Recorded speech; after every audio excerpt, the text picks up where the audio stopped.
हैं। साधारण गृहस्थ से मतलब जो भागवत की परिभाषा में असाधारण कौन है? जो साधु हैं, संत हैं, सन्यासी हैं, महात्मा हैं, ब्रह्मचारी हैं, ये सब असाधारण श्रेणी के लोग हैं।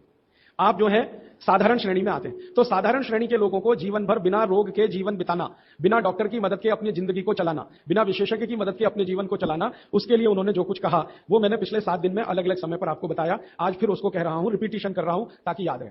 तो सबसे पहला मुख्य नियम है आप जैसे लोगों के लिए, वो वही है, खाना खाने के बाद कभी भी पानी ना पिए। ये सबसे जरूरी, सबसे आवश्यक नियम। खाना खाने के बाद कभी भी पानी तुरंत ना पिए, 1.5 घंटे के बाद पानी पिए। एक्सप्लेनेशन में पहले दे चुका हूं, अगर आप चाहें तो फिर समझा देता हूं। खाना खाते ही पेट में अग्नि प्रदीप्त होती है, उसको जठर अग्नि कहते हैं। जठर पेट का वो स्थान है जहां खाने का पाचन होता है। हिंदी में उसको आमाशय कहते हैं, संस्कृत में जठर कहते हैं। तो जठर स्थान पर अग्नि प्रदीप्त होती है और ये अग्नि 1.5 घंटे तक ही रहती है। तो 1.5 घंटे तक पानी ना पिए तो अग्नि अपना काम अच्छे से करेगी, तो भोजन आपका अच्छे से पचेगा, रस में बदलेगा। और मैंने आपको क्रिया बताई थी कि पहले खाना जो है ना पेस्ट में बदलता है। जैसे आप घुटी हुई खिचड़ी खाते हैं ना, खिचड़ी, वैसे खाना बनता है, वो 1.5 घंटे में बनता है। फिर उसके बाद रस निकलता है, और जब रस निकलेगा तब पानी की जरूरत है, क्योंकि बिना पानी के रस नहीं बनता। तो कहते हैं 1.5 घंटे के बाद पेट भर के पानी पिए। यह सबसे जरूरी, सबसे आवश्यक पहला नियम। दूसरा नियम, पानी कभी भी पिए तो घूट घूट भर के पिए। यह मैं बहुत आवश्यक नियम मानता हूं सबके लिए, आप जैसे लोगों के।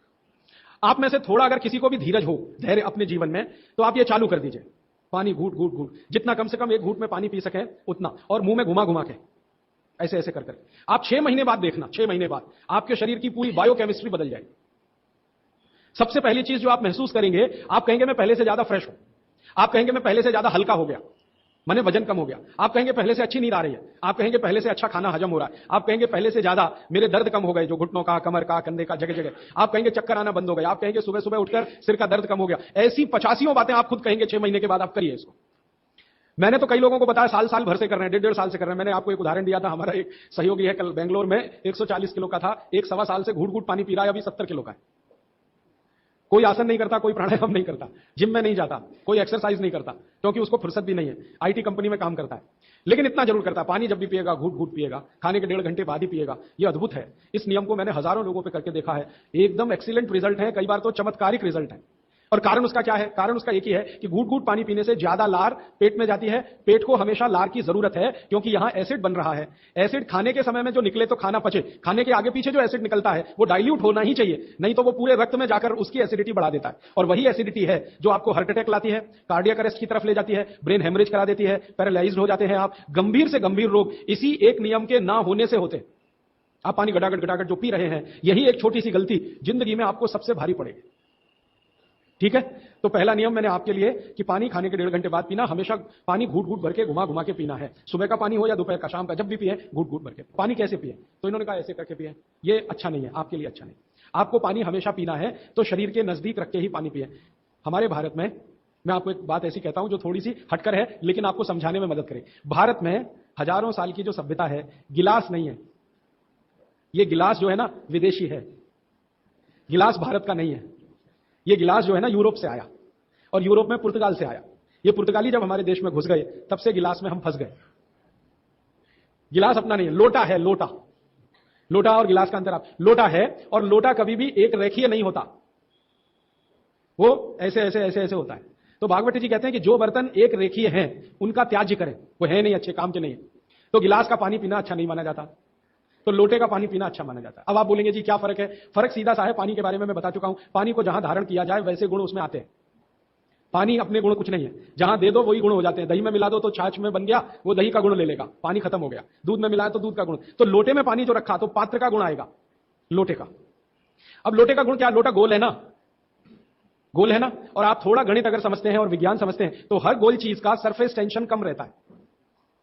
हर गोल चीज का सरफेस टेंशन कम रहता है, क्योंकि सरफेस एरिया कम होता है।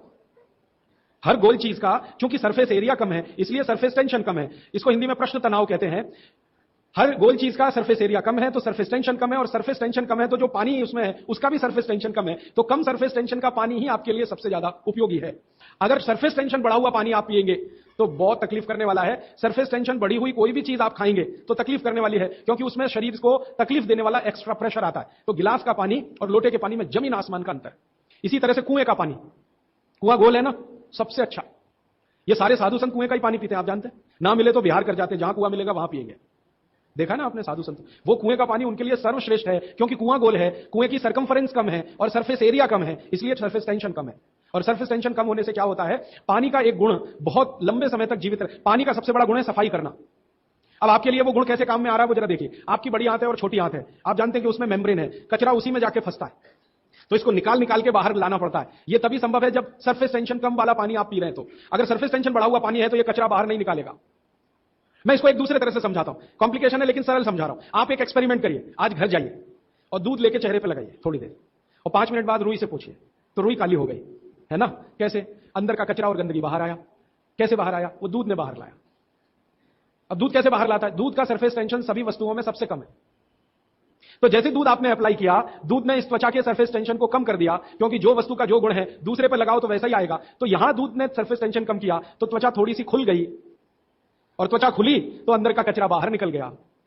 यही क्रिया पानी करता है पेट में। यही सेम, आपने पेट में पानी डाला, बड़ी आंत और छोटी आंत का सरफेस टेंशन इसने कम कर दिया, तो बड़ी आंत और छोटी आंत थोड़ी खुल गई, और खुली तो सारा कचरा उसमें से बाहर आ गया। और हाई सरफेस टेंशन का पानी पिए, ज्यादा सरफेस टेंशन का, तो आंतें सिकुड़ेंगी, क्योंकि तनाव बढ़ेगा। तनाव बढ़ते समय चीज सिकुड़ती है, तनाव कम होते समय चीज खुलती है। तनाव बढ़ेगा तो सारा कचरा आंतों में अंदर बंद हो जाएगा। अब यही आपको मूलव्याध, बवासीर, बगंदर सब करेगा। इसलिए सरफेस टेंशन कम वाला ही पानी पीना, लोटे का पानी सबसे अच्छा माना जाता है। गोल कोई भी वस्तु आपके घर में है उसमें रखा हुआ पानी पीना सबसे अच्छा माना जाता है। तो गोल कुएं का पानी है तो बहुत अच्छा है, गोल तालाब का पानी हो, तालाब भी गोल होते हैं ना, तो गोल तालाब का पानी बहुत अच्छा, गोल कुएं का पानी बहुत अच्छा। तालाब से छोटी एक पोखर होती है, पोखर, अगर पोखर गोल है तो उसका पानी बहुत अच्छा। नदी के पानी की तुलना में हमेशा कुएं का पानी अच्छा, क्योंकि नदी में गोल कुछ भी नहीं है, वो लंबी है, तो वहां का पानी हमेशा हाई सरफेस टेंशन वाला है। और नदी से ज्यादा खराब समुद्र का, और सबसे अच्छा पानी लोटे का। लोटे जैसी कोई भी गोल चीज है तो अच्छा। अब आप इसको प्रकृति में भी महसूस करेंगे, बारिश का पानी गोल होकर नीचे आता है, माने बूंदें सब गोल हैं, क्योंकि उनका सरफेस टेंशन हमेशा कम है। तो ये विश्लेषण लंबा चला जाएगा, लेकिन मैंने यहां जो आपको याद दिला दिया वो ये कि पानी पी रहे हैं तो गिलास में ना, ज्यादा अच्छा है लोटे में पिए। तो लोटे वापस लाएं घर में, लोटे ही निकल गए, अब गिलास घुस गए, और लोटे निकले ना तो लाखों कारीगरों की जिंदगी खत्म हो गई जो लोटे बनाते थे। खत्म हो गए कि नहीं? कसेरे खत्म हो गए। गांव गांव में कसेरा शब्द समझते हैं? वो ठोक पीट के लोटा बनाने वाले आदमी को कसेरा कहते हैं। वो पीतल के लोटे बनाते थे, कांसे के लोटे बनाते थे, सब मर गए बेचारे हमारे गिलास के चक्कर में। तो भागवती जी को अगर मानना है तो लोटा लाएं, गिलास थोड़े कम करें, पानी लोटे का बहुत अच्छा। आगे बढ़े, पानी कभी भी खड़े होकर ना पिए, ये मैंने पहले बता दिया है, फिर रिपीट कर रहा हूं, हमेशा बैठ के पिए। फिर उसके आगे का एक सूत्र है कि ठंडा पानी कभी ना पिए। और इस ठंडे पानी का ये यहां पर भी एक विश्लेषण में नया दे दूं आपको कि हर ठंडे पानी का सरफेस टेंशन बढ़ा हुआ होता है। हर ठंडे पानी का सरफेस टेंशन बढ़ा हुआ होता है, और हर गुनगुने पानी का सरफेस टेंशन कम होता है। और कम सरफेस टेंशन का ही पानी आपको पीना है, इसलिए ठंडा पानी ना पिए। एक विश्लेषण में पहले दे चुका हूं कि पानी जैसे ही आप ठंडा पिएंगे उसका गुण है कि वो हर चीज को ठंडा करे। तो पेट को ठंडा करने की वो कोशिश करेगा। पेट ठंडा हुआ तो सारे ऑर्गन्स ठंडे हो सकते हैं और आप मर सकते हैं। तो पानी को पेट गर्म करेगा, फिर आप ये जान लीजिए, और पेट पानी को गर्म करेगा तो अतिरिक्त ऊर्जा लगेगी उसको, और वो ब्लड में से ही आएगी, तो सारा ब्लड पेट की तरफ दौड़ेगा। और बार बार आप ठंडा पानी पी रहे हैं दिन में 8-10 बार, तो हर बार ब्लड को पेट में भागना ही पड़ेगा। तो ब्रेन को ब्लड कम होगा, हार्ट को ब्लड कम होगा, ऑर्गन्स को ब्लड कम होगा, तो वो कमजोरी आने वाली है और हार्ट अटैक आ सकता है, ब्रेन हेमरेज हो सकता है, क्योंकि कोई भी ऑर्गन को ब्लड कभी भी कम नहीं पड़ना चाहिए, तभी आप दुरुस्त रहने वाले। इसलिए ठंडा पानी गलती से भी ना पिए। तो हमेशा कैसा पानी पिए? गुनगुना पिए। एक समय के लिए भागवत जी ने कहा है कि जब बहुत तेज गर्मी पड़ती हो, आपके यहां तो पड़ती है मार्च, अप्रैल, मई, जून, तो वो कहते हैं कि मिट्टी के घड़े का पानी पिए। मिट्टी के घड़े के पानी को गुनगुना करने की जरूरत उतनी नहीं है, क्योंकि मिट्टी से ज्यादा शुद्ध पानी को करने वाली दूसरी कोई वस्तु दुनिया में नहीं। तो ये, अब थोड़ा आगे चले, वो ये कि खाना जब भी खाएं, आपके लिए नियम है, स्टैंडिंग पोजीशन, माने खड़े होकर कभी ना खाएं, हमेशा बैठ के खाएं। बैठने की स्थिति ये सबसे अच्छी है। कुर्सी पे भी अगर मजबूरी में बैठ रहे हैं तो इसी स्थिति में बैठ के खाना, नहीं तो जमीन पे तो बहुत ही अच्छा है। फिर उसके बाद एक नियम जो आपको जरूर पालन करना चाहिए, बहुत आवश्यक है आपके लिए, कि दो विरोधी वस्तुएं साथ में कभी ना खाएं।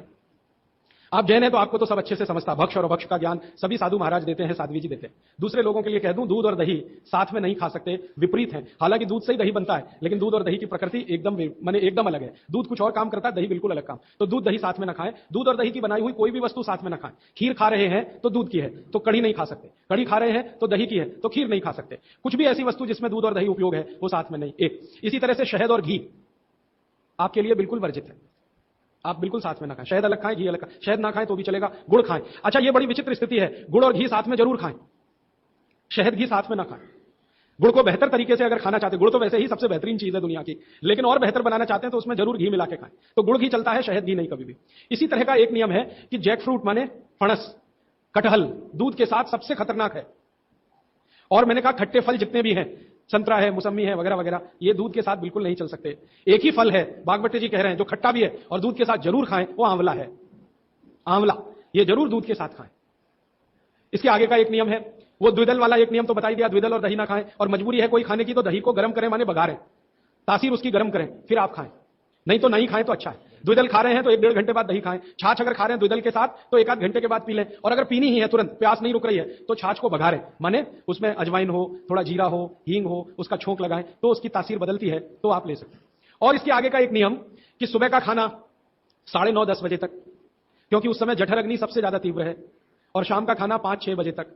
ये मैंने आपके हिसाब से कैलकुलेशन किया। भागवती जी ने कहा इसमें जलवायु का, मौसम का ध्यान रखना है, तो आपके हिसाब से, माने आप चेन्नई में हैं तो 9, 9:30, 10 बजे तक भरपेट खाना खाएं, शाम को 5-6 बजे तक भरपेट खाएं। बीच में अगर आप कहते हैं जी भूख लगी तो कुछ फल खा लें, नहीं तो अच्छी चीज भागवती जी ने जो कही है, सुबह का खाना जो 9-10 बजे खाएं, शाम का 5-6 बजे, उनको बीच में भूख लग रही है तो कहते हैं चना और गुड़ खाएं, शेंगदाना और गुड़, माने मूंगफली और गुड़ खाएं, माने उस समय आप चिक्की खाएं, क्योंकि गुड़ और चना, गुड़ और मूंगफली उसमें है। दोपहर को अगर भूख लग रही है, चिक्की आप चाहें तो अच्छी भी खा सकते हैं, माने ज्यादा भी खा सकते हैं।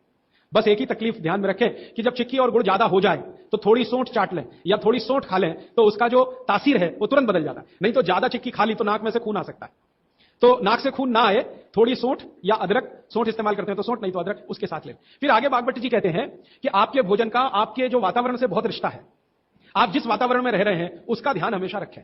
अब मान लीजिए आप मद्रास में रह रहे हैं, तो मद्रास के आसपास का जो वातावरण है ये गर्म है, गर्म वातावरण में गेहूं नहीं हो सकता, गेहूं को होने के लिए ठंड चाहिए, तो निश्चित रूप से चेन्नई के आसपास किसी खेत में गेहूं अच्छा होगा नहीं। कोशिश करेंगे तो तब अच्छा होगा जब ठंड बढ़ जाए, क्योंकि गेहूं ठंड की फसल है, गर्मी की नहीं। गर्मी की फसल जो है वो चावल है, धान है, चावल है, बाजरा बहुत गर्मी की फसल है। ये राजस्थान में रहने वाले सब लोग जानते हैं कितनी गर्मी है राजस्थान में, और वहीं बाजरा सबसे अच्छा होता है। कच्छ में, सौराष्ट्र में कितनी गर्मी है, बाजरा सबसे अच्छा वहीं होता है। तो गर्मी की जो फसलें हैं वो धान है, बाजरा है, और जौ है, जवारी है। जवारी आप समझते, ज्वार, तो ये सब आपके लिए अच्छे हैं। यहां चेन्नई में आप रहते हैं ना, ज्वार की रोटी खाएं, बाजरे की रोटी खाएं, गेहूं की कम ना खाएं तो भी चलेगा, जो यहां हो रहा है वो ज्यादा खाएं।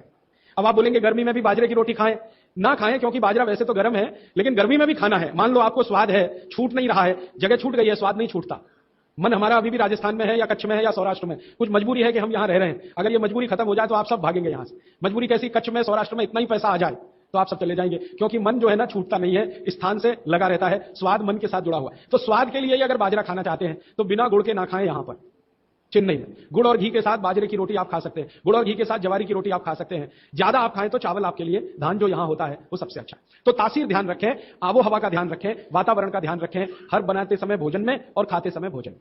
ये कुछ सूत्र हैं जो बहुत आवश्यक हैं आपके लिए, मैं मानता हूं, जो मैंने आपको पिछले एक 45 मिनट या 30 मिनट में जो रिपीट किए, जिनको मैं बहुत आवश्यक मानता हूं। और इसमें से एक सूत्र छूट गया जो बहुत आवश्यक, सुबह सुबह उठकर पहले पानी पिएं, सुबह सुबह उठकर पहले पानी पिएं। कारण मैं बता चुका हूं कि उठते ही आपके मुंह में जो लार बन रही है वो बहुत बहुत बहुत कीमती है, उसकी कीमत लगा नहीं सकते आप, वो एकदम अमूल्य चीज है, वो अंदर ही जाए तो अच्छा है। तो आप उठते ही पानी पीने का नियम बनाएं। कितना पानी पिए, मैंने बताया था 18 से कम उम्र के जो बच्चे हैं उनको लगभग 1.5 से 2 गिलास, 60 से ऊपर के जो बुजुर्ग हैं उनको भी 1.5 से 2 गिलास, और आप जिस उम्र में हैं 18 से 60 तो कम से कम 3 गिलास। पीने का तरीका वही है, सिप सिप सिप सिप करके पीना। और ये सुबह का पानी अकेला पानी है जो बिना प्यास के भी पीना। जी, ये मुख्य नियम मैं मानता हूं आपको जरूर धारण करने चाहिए। और मेरी एक दूसरी गुजारिश है, आप जितने भी लोग बैठे हैं इन सब नियमों को पालन करें। आज से कुछ ने तो शायद शुरू भी किया है 2-3 दिन से, जरूर पालन करें। हो सकता है कि 6 महीने के बाद, 8 महीने के बाद मेरी आपकी फिर मुलाकात हो, तब आप मुझे इसकी रिपोर्टिंग करें। रिपोर्टिंग करें क्यों? मैं आप सबको बागवट का चेला बनाना चाहता हूं।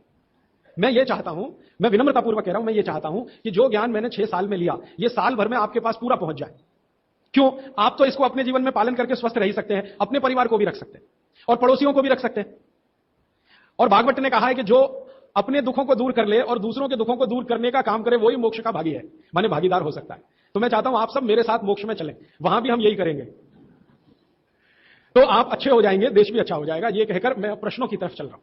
प्रश्न मेरे पास भरपूर आ चुके हैं। मैं कोशिश ये करूंगा कि जो प्रश्न एक बार उत्तर आ गया उसको दोबारा नहीं दूंगा। हो सकता है किसी व्यक्ति ने वो प्रश्न रिपीट किया। ज्यादातर प्रश्न जो है वो रोगों से संबंधित हैं, इस रोग में क्या करें, उस रोग में क्या करें। तो सबसे पहला प्रश्न जो मैं सबसे आसान मानता हूं, आंखों के नीचे काले धब्बे आ गए हैं तो क्या करें। मैं इसका उत्तर पहले दे चुका हूं, फिर दोहराऊं। आपको सबसे अच्छा आसान उपाय मैं बता रहा हूं, वो ये, जिनको भी डार्क सर्कल है सवेरे उठें, सबसे पहला जो आपका थूक है, मुंह का लार है, इसको आंखों के नीचे लगा के मालिश करें, हल्की हल्की मालिश करें, आपके सारे डार्क सर्कल खत्म हो जाएंगे। और ये जो सुबह का मुंह का लार है, इससे आप अपने त्वचा रोग भी ठीक कर सकते हैं। खाज है, खुजली है, दाद है, सोराइसिस है, इचियोसिस है, एक्जिमा है, हर जगह इसको अप्लाई करें और हल्की हल्की मालिश करें। कोई कहेगा कि बहुत ज्यादा शरीर में है तो इतना तो थूक बनता ही नहीं है और पूरे शरीर पे लगाना पड़े तो ऐसी स्थिति में आप मुझे व्यक्तिगत रूप से शाम को 4 बजे मिले, मैं आपको एक ऐसी दवा बता दूंगा या लिखा दूंगा जो थूक भी बढ़ा देगी और आपकी शरीर की खाज, खुजली, दाग, धब्बे सब मिटा देगी। वो व्यक्तिगत है। नींद बराबर नहीं आती, नींद बराबर नहीं आती है तो इसका माने एक ही आप जान लीजिए कि आपके शरीर में अगर वात बढ़ा हुआ है, वायु बढ़ी हुई है, तो अच्छी नींद कभी नहीं आएगी। तो इसके लिए बहुत सरल उपाय मैंने बताया था, रात को गाय का घी हल्का गर्म करके दोनों नाक में डाल के सोएं। गाय का घी हल्का गर्म करके जब वो तरल हो जाए उतना ही गर्म करें और एक एक बूंद दोनों नाक में डालें और हल्के से खींचें, ज्यादा तेज नहीं, बस इतना इतना करेंगे अंदर चला जाएगा। बहुत खींचने की जरूरत नहीं क्योंकि आगे चला जाएगा, जहां नहीं जाना चाहिए वहां भी चला जा सकता है। तो हल्का खींचकर छोड़ दें और सो जाएं, भूल जाएं। फिर नींद बहुत अच्छी आएगी, खर्राटे बिल्कुल बंद हो जाएंगे, स्नोरिंग बिल्कुल खत्म हो जाएगी। नींद के समय जो खराब खराब सपने आ रहे हैं वो सपने कभी आएंगे नहीं, अच्छे ही सपने आएंगे जब भी आएंगे। रात में नींद कभी खुलेगी नहीं, 6 घंटे के पहले आप उठेंगे नहीं कम से कम। रात की नींद खुलने का एक वो तकलीफ आ गया ना, पेशाब आती है, नींद खुल जाती है। घी डाल के सोएंगे तो रात को नींद कभी नहीं खुलेगी, 6, साढ़े 6, 7 घंटे के बाद ही खुले। और बच्चों को तो जरूर करें, इससे और एक फायदा होगा, स्मरण शक्ति बढ़ेगी। ठीक है, तो अब एक ही कागज पर ये 3 प्रश्न थे, तीनों उत्तर दे दिए। अब आगे जिस कागज में ये प्रश्न आएंगे उत्तर नहीं दूंगा। अभी है हाई ब्लड प्रेशर, रक्त का ऊंचा दबाव, अस्थमा, पेट की कब्जी, और इसमें भी फिर आ गया है त्वचा का कालापन, वो मैं उत्तर दे चुका। अब मैं आ जाता हूं ब्लड प्रेशर हाई है। वैसे तो ब्लड प्रेशर हाई और लो होना ये काल्पनिक चीज है, कभी बाद में चर्चा करूंगा, लेकिन अगर आपके मन में बैठ गई है तो इतना ही जान लीजिए कि आपको जब लग रहा है और डॉक्टर कोई कह रहा है कि आपका बीपी हाई है, तो समझ लीजिए, इसको भागवत जी दूसरे सूत्र में कहते हैं कि रक्त की अम्लता बढ़ी हुई है, एसिडिटी बढ़ी हुई है। अब रक्त में अम्लता है तो अम्लता को खत्म करने के लिए क्षारीय चीज खाएं, क्षार चीज खाएं, क्षार। अब क्षार वाली चीजें क्या है? सबसे अच्छी क्षार की चीज है मेथी, सब्जी के रूप में भी और दाने के रूप में मेथी। दूसरी क्षार वाली चीज है, आप में से जैन है तो वो नहीं खाएंगे, लेकिन जो जैन नहीं है उनको बता देता हूं, गाजर। तीसरी क्षार वाली चीज है कोई भी ऐसा फल जिसमें रस नहीं है, कोई भी ऐसा फल जिसमें रस नहीं है। सेब ये क्षारीय है, केला ये क्षारीय है, अमरूद ये क्षारीय है। कोई भी ऐसे फल याद रहेगा आपको जिसमें रस नहीं है, ये सब क्षारीय है। सब्जियों में पालक क्षारीय है, बैंगन क्षारीय है। आलू के बारे में कहते हैं ना अम्लीय ना क्षारीय, वो बीच का है। तो जो सब्जियां आपको क्षारीय हैं और जो मसाले माने औषधियां क्षारीय, इनका उपयोग करें तो अम्लता अपने आप कम होगी, तो ब्लड प्रेशर कम होगा, तो ट्राइग्लिसराइड कम होगा, मोटापा भी कम होगा, सब कुछ कम होगा आपका। तो हमेशा याद रखें। तो मेथी दाने का उपयोग मैंने बता दिया है, पानी में डाल के रात को छोड़ दें, सुबह उठकर दाना चबा के खाएं, पीछे से पानी पिए। गाजर का उपयोग बता दिया, कद्दूकस में घिसें, गाजर ले लें और वो कद्दूकस की गाजर को खा लें। और क्षारीय चीज मेथी की सब्जी रोज खाएं, पालक की सब्जी रोज खाएं। हरे पत्ते की कोई भी सब्जी क्षारीय होती है, हरे पत्ते की कोई भी सब्जी क्षारीय होगी, और फल जिसमें रस नहीं है वो सब क्षारीय होंगे। बस याद इतना ही रखें। तो आप अगर उपयोग करेंगे तो हाई ब्लड प्रेशर तो जाएगा ही, उसके साथ ब्लड कोलेस्ट्रॉल कम रहेगा, ट्राइग्लिसराइड कम रहेगा, मोटापा कम होगा, पेट आपका कम होगा, और उसके अंत में हार्ट अटैक आएगा नहीं। ब्लॉकेज भी है तो निकल जाए। और एक क्षारीय चीज मैं भूल गया बताना, लौकी, दूधी। सब्जियों में सबसे ज्यादा क्षारीय कोई चीज है तो दूधी, माने लौकी ज्यादा खाएं, दूधी ज्यादा खाएं, और उसका रस भी पिए कच्ची दूधी का, तो और अच्छा है। जितने भी हाई बीपी के मरीज हैं उनके। अस्थमा, अस्थमा भी जो एक बीमारी है ना, वो वायु के प्रकोप की बीमारी है। तो अस्थमा ज्यादा है तो इसके लिए जो मैं बहुत बार बोल चुका हूं, फिर बोल रहा हूं, दालचीनी, ये क्षारीय है, दालचीनी का उपयोग करें शहद के साथ। शहद क्षारीय है तो दालचीनी, शहद। शहद नहीं ले सकते तो गुड़। ये जो नारियल होता है ना, नारियल, मैंने आपको थोड़ी देर पहले एक बात कही है और मुझे याद आ गई, तो मैंने आपसे कहा जो भी फल में रस नहीं है वो क्षारीय है, और जो भी फल में रस है वो अम्लीय है। लेकिन ये नारियल अद्भुत फल है जो क्षारीय है रस होते हुए भी, तो ये क्षारीय है। अब ये क्यों है, ये बात का विषय। तो आप अगर अस्थमा से शिकार हैं, दमा के शिकार हैं, तो नियमित रूप से नारियल खाइए, हरा नारियल खाइए, कच्चा नारियल जिसको कहा जाता है, चबा चबा के खाइए। कितना खाएं जी? एक दिन में 50 ग्राम तक खा सकते हैं चबा चबा। तो दालचीनी और गुड़ लिया और नारियल चबा के खाया, 3 महीने के बाद आपका अस्थमा जड़ से खत्म होगा। वो 40 साल पुराना हो तो भी।